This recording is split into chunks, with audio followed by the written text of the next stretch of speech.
বিরল প্রজাতির কচ্ছপ উদ্ধার হলো ফুলবাড়িতে। শনিবার ফুলবাড়ির পানীয় জল প্রকল্পের ভিতরে ডোবার জল থেকে উদ্ধার করা হয় কচ্ছপটিকে।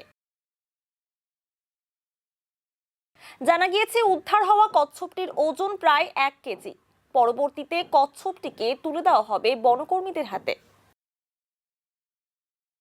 এটা কচ্ছপ পাওয়া গেল পিএইচই ওয়াটার ট্রিটমেন্ট প্ল্যান্টে।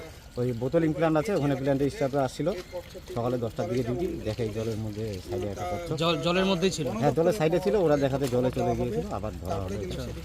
এটা এখন দেখি ফরেস্ট ডিপার্টমেন্টকে দিয়ে দিতে হবে। ফরেস্ট ডিপার্টমেন্টের খবর দিয়ে হঠাৎ এর আগেও পাওয়া গেছিল। কতখানি ওজন হবে তো?